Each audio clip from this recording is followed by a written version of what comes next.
C'est-à-dire que le judaïsme peut parler par une voix et peut parler par une autre voix, et que sa richesse et même la condition de sa pérennité, c'est d'être capable d'entendre la pluralité des voix qui constituent son trésor.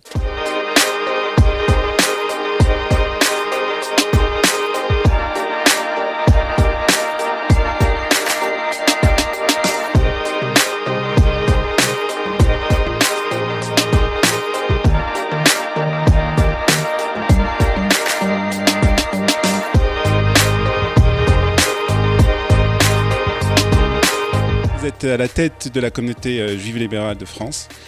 Vous êtes ici à Jérusalem pour une conférence sur l'identité juive et aussi sur les rapports entre Israël et la diaspora. Mais je voudrais commencer cette interview par une autre identité. L'identité, vous êtes une citoyenne engagée en France, vous habitez à France. Et je voudrais parler un peu des débats qui ont lieu actuellement sur l'identité française. Est-ce que vous pensez qu'il y a une crise de l'identité française en France ? Je crois qu'il y a une crise de l'identité tout court dans le monde et qu'elle se traduit de manière très différente selon les lieux où elle est observée, mais ce n'est pas propre à la France. On peut trouver cette problématique partout, aux États-Unis, en Israël. Moi, j'ai eu la chance de vivre dans ces 3 pays assez longtemps ces dernières années. Et en fait, cette crise d'identité, elle se traduit un peu partout par des discours qu'on voit apparaître ici et là, qui ont en commun d'être des discours de nostalgie, d'un bon vieux temps perdu, d'une identité perdue, des discours qui considèrent qu'il fut un temps où nous étions plus fidèles à nous-mêmes, une quête d'authenticité. On trouve un peu partout dans le monde des gens qui, à la fois dans le monde politique, dans le discours politique et dans le discours religieux, vont vous dire voilà ce que c'est d'être authentiquement soi, voilà ce que c'est d'être authentiquement français, voilà ce que c'est d'être authentiquement juif, authentiquement musulman. Et ce discours d'authenticité, à mon sens, il doit nous inquiéter. Parce que à chaque fois qu'on est dans une quête ou dans une illusion de l'identité ou de la pureté, on flirte toujours avec le fondamentalisme, ou en tout cas, on le nourrit. Alors, moi, j'ai beaucoup développé ça dans mon dernier livre, notamment sur l'antisémitisme. Peut-être qu'on y reviendra, mais le fait que c'est pas du tout un hasard, à mon sens, que l'antisémitisme monte toujours dans les moments dans l'histoire où une nation, ou un groupe, ou un clan, ou une famille essaie de se définir sur le mode de l'authenticité, dans la quête identitaire des origines et de la pureté des origines et des identités. Ça nous amène à parler justement de l'identité juive, parce que là aussi, il y a beaucoup de débats autour de cette identité juive, que ce soit en France, que ce soit en Israël aussi. Et est-ce que vous avez l'impression que cette identité juive a évolué ces dernières années ? Est-ce que l'identité juive, il y a 500 ans, n'est pas la même qu'aujourd'hui ? En tout cas, ce qui reste la même chose au sein de l'identité juive, c'est qu'on est bien en peine de la définir. Et de la même manière qu'on n'arrivait pas à la définir il y a 100 ou 200 ans, on y arrive peut-être aussi peu ou encore moins aujourd'hui. Je vous mets au défi de dire à quoi tient l'identité juive. Il y a autour de nous, en tout cas moi je rencontre en permanence des juifs qui vont me dire que leur identité juive, elle tient à un respect des traditions, d'autres vont me dire que ça tient à leur attachement à Israël, et certains à la langue hébraïque, à la culture juive, à certaines recettes qui leur ont été transmises, et pour certains ça tient à un langage, à une utilisation des mots, ou même à une certaine façon de raconter des blagues. Alors comment on fait avec toutes ces identités, comment on fait pour vivre ensemble ? En fait il faut accepter que la force, et à mon avis même la clé de la pérennité dans le judaïsme, c'est que personne ne devrait être capable de dire « le vrai judaïsme, c'est moi, c'est ma façon à moi de le vivre, c'est mes repères identitaires, culturels et religieux » exclusivement. C'est-à-dire qu'il y a comme une leçon dans le judaïsme en permanence qui nous est donnée même dans les textes rabbiniques, me semble-t-il, qui a à voir avec peut-être ce qu'on pourrait nommer du concept talmudique « Kol Israël arevim ze leze ». Le peuple d'Israël doit se sentir caution, c'est ça la arevut, se sentir caution ou responsable les uns des autres dans la diversité des voix qui s'y expriment. Et donc ça, c'est décliné de bien des manières dans la littérature rabbinique et à travers l'histoire juive. Elou ve'elou divrei Elohim chaim, les paroles des uns et des autres sont les paroles du Dieu vivant. On va trouver ce concept dans le Talmud, mais ça se décline historiquement à toutes les époques. La nécessité de reconnaître qu'il existe d'autres légitimités juive que la mienne. Et c'est loin d'être une évidence pour certains. Ça ne vous surprendra pas si je vous dis, moi je ne compte pas le nombre de fois où ces dernières années j'ai été attaquée quant à la légitimité de mon judaïsme, de ma représentation juive, de ma fonction rabbinique, de mon titre, etc. Et je peux très bien entendre que pour certaines personnes, il n'est pas concevable qu'une femme soit rabbin ou que le judaïsme soit appréhendé de telle ou telle manière dans leur vie, mais simplement il est troublant de voir à quel point ces personnes-là ne considèrent pas que ça fait partie des possibilités du judaïsme. C'est-à-dire que le judaïsme peut parler par une voix et peut parler par une autre voix, et que sa richesse et même la condition de sa pérennité, c'est d'être capable d'entendre la pluralité des voix qui constituent son trésor. Mais est-ce que justement, lorsqu'on ouvre ces voies, lorsqu'on ouvre ces cadres, on risque pas de perdre de l'authenticité du judaïsme ou de l'identité juive? Encore faudrait-il savoir quelle est l'authenticité de ce judaïsme. Moi, je crois qu'au contraire, il y a une fiction et un mensonge à se raconter notre histoire juive et notre identité, comme si la condition de sa survie était de n'avoir jamais changé. C'est faux. En fait, le judaïsme a changé en bien des époques, en bien des lieux. Il y a toujours eu des minagim différents, des influences différentes qui ont fait qu'il a évolué, qu'il a changé, et que même la halakha, la loi juive, a changé elle-même dans des temps, dans des contextes, dans des conditions différentes. Enfin, on pourrait donner 1000 exemples. Il y a eu des takanot, des changements. Il fut un temps où le judaïsme était polygame, et puis il a cessé de l'être, mais ça pourrait se décliner de 1000 autres manières. Le judaïsme, la condition de sa survie, a été sa capacité à rencontrer de l'altérité et à établir un équilibre subtil entre ce qui s'est conservé et ce qui a changé. C'est pour ça que moi, je suis surprise quand parfois les gens me disent « la condition de survie du judaïsme, c'est que rien n'y a changé ». En fait, c'est faux. Historiquement, c'est un mensonge, c'est une fiction. Il y a des choses qui n'ont pas changé dans le judaïsme et il y a des choses qui ont changé. Et en fait, la condition de notre survie, de notre pérennité, c'est cet équilibre subtil entre ce qui se conserve et ce qui ne se conserve pas. Alors, depuis déjà plus de 70 ans, il y a un nouvel élément qui est venu dans cette identité juive, c'est Israël, c'est l'État d'Israël. Vous avez vécu ici à Jérusalem, vous avez fait des études de médecine à l'Université de Jérusalem. Quel est votre rapport avec Israël ?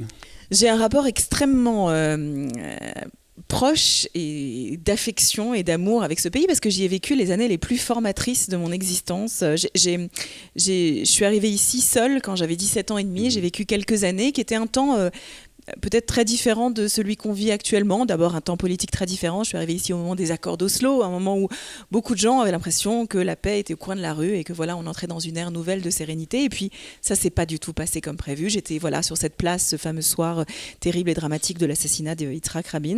Peu de temps après, je suis rentrée en France, mais j'ai gardé avec Israël un rapport extrêmement fort qui peut-être comme toute relation d'amour puissante est fait de confiance et parfois de déception, c'est-à-dire de soutien extrêmement fort à Israël et en même temps de conviction que Israël a besoin de notre critique. Et c'est quelque chose que certains aujourd'hui au sein du monde juif ne sont pas capables d'entendre. Ils considèrent que la moindre formulation d'une critique est une forme de traîtrise ou d'ingratitude vis-à-vis d'Israël.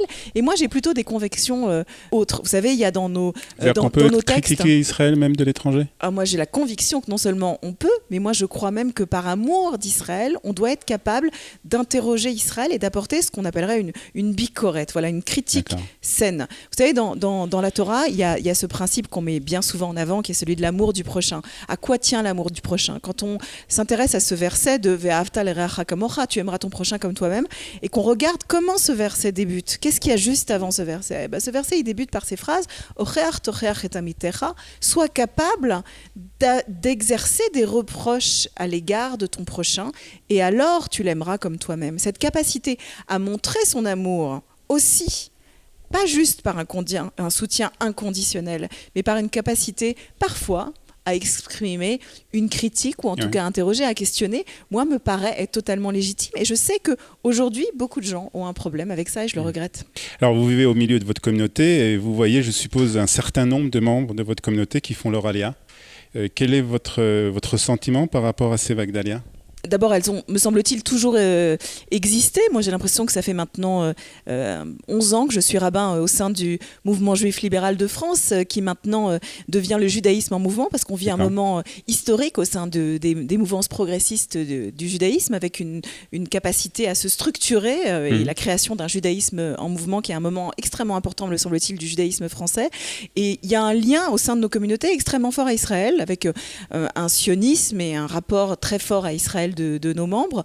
C'est vrai que ces dernières années, il y a eu beaucoup de gens qui se sont posé la question de l'alia. Ça ne s'est pas nécessairement d'ailleurs traduit en chiffres. Il est difficile aujourd'hui d'évaluer quels sont les chiffres de l'ALIA dans la communauté juive en général et dans nos communautés progressistes en particulier. Mais ce qui est sûr, c'est que cette discussion autour de l'ALIA et autour du lien à Israël est allée croissante ces dernières années. Alors vous avez écrit un livre, comme vous l'avez dit, sur l'antisémitisme. Est-ce que vous pensez que cette montée de l'antisémitisme en France va de pair avec le nombre de personnes qui font leur ALIA ? Non, moi je dirais pas ça comme ça. Je crois que malheureusement, l'antisémitisme, il a toujours existé, il a une capacité de mutation particulière, on le sait, qui prend des noms, des vêtements, des habits différents dans le temps, il s'est particulièrement, entre guillemets, illustré de façon dramatique dans des passages à l'acte assassin en France ces dernières années, mais qu'il n'y a pas que la France qui est touchée aujourd'hui. Je crois qu'on le voit aujourd'hui, les États-Unis sont touchés, des lieux où on ne pensait pas que ce serait possible pour les Juifs de connaître l'insécurité. On voit qu'aujourd'hui, il y a une vague mondiale d'antisémitisme qui est le reflet, à mon sens, de ce dont on parlait en réalité aussi tout à l'heure. L'antisémitisme monte quand tout à coup des sociétés vivent un repli identitaire, une obsession identitaire qui les mène tout droit vers la piste et vers la pente antisémite. Finalement, bien souvent, ce qu'on reproche aux Juifs, c'est une forme de contamination de la société qui les habite. Vous savez, c'est très présent dans le discours antisémite. Il y a encore peu de temps, le jour de Yom Kippour, il y a eu un attentat dans une synagogue en Allemagne. L'année dernière, il y avait eu un attentat à Pittsburgh, aux États-Unis. Le point commun entre ces attentats, très différent, c'est que le tueur, dans les deux cas, accusait les Juifs d'une forme de contamination du territoire, soit d'être ceux qui sont responsables de l'entrée des migrants en masse aux États-Unis, soit d'avoir contaminé les esprits par le féminisme et les idées libérales. Et donc, on trouve au sein de l'antisémitisme, d'où qu'il vienne, d'extrême droite, comme aujourd'hui de l'islam ou d'une partie de la gauche, voilà, dans ces expressions différentes, on trouve chez ceux qui l'expriment une certaine rhétorique, voilà, de pureté, de recherche de pureté. Voilà pourquoi c'est si important pour nous Juifs de penser la question de l'identité aujourd'hui, parce que nous non plus, on n'est pas à l'abri d'une forme de contamination par une rhétorique de la pureté. Et comment on combat cet antisémitisme ? Je pense qu'on tente de faire prendre conscience à tout le monde du fait que l'antisémitisme, il touche les Juifs, mais il raconte toujours une histoire qui ne concerne pas que les Juifs. On l'a bien vu en France ces dernières années, les manifestations antisémites et les passages à l'acte antisémite sont toujours une forme de répétition générale avant un passage à l'acte beaucoup plus généralisé, une haine qui va frapper tout le monde. Donc il faut toujours nourrir cette prise de conscience que quand on touche aux Juifs, d'abord on s'en prend à la nation et très rapidement on va s'en prendre de façon indifférenciée à toutes les figures de l'altérité dans une société. Pour terminer justement sur la communauté juive, sur l'identité de la communauté juive en France, est-ce que vous pensez qu'il y a un avenir pour les Juifs en France ? Moi, j'en suis convaincue. Je pense que pour certains, leur avenir passera par Israël et pour d'autres, pas du tout. Je crois qu'il y a un avenir pour les Juifs de France, mais que ça dépend aussi de la façon dont ils vont s'engager. Vous savez, il y a une histoire d'amour extrêmement ancienne entre les Juifs et la France. Moi, je suis l'enfant, en tout cas du côté de ma famille paternelle, d'un ancrage républicain extrêmement fort, héritier d'un franco-judaïsme, que, me semble-t-il, on a le devoir de faire perdurer aujourd'hui à notre manière. Il y a une vie juive importante en France. C'est vrai que souvent, on a l'impression, et surtout dans les médias étrangers, qu'on raconte la vie des Juifs en France comme si c'était la vie peut-être de la Pologne dans les années 30, avec une catastrophe imminente. Moi, j'ai aussi une autre expérience en France. Certes, celle de l'antisémitisme est réelle, incontestable, incontestée, mais il y a aussi une vitalité juive importante. J'ai la chance d'être rabbin d'une synagogue et d'un mouvement qui connaît une grande vitalité aujourd'hui. J'ai la chance de diriger un Bet Midrash qui s'appelle les Ateliers Ténois, qui réunit chaque mois près de 300 à 350 personnes qui étudient. Donc une vitalité juive aussi dans l'étude et de la volonté de se rapprocher des textes et de la Torah. Donc tout ça participe d'une vie juive véritable qu'il faut reconnaître. Merci beaucoup. Merci. Merci.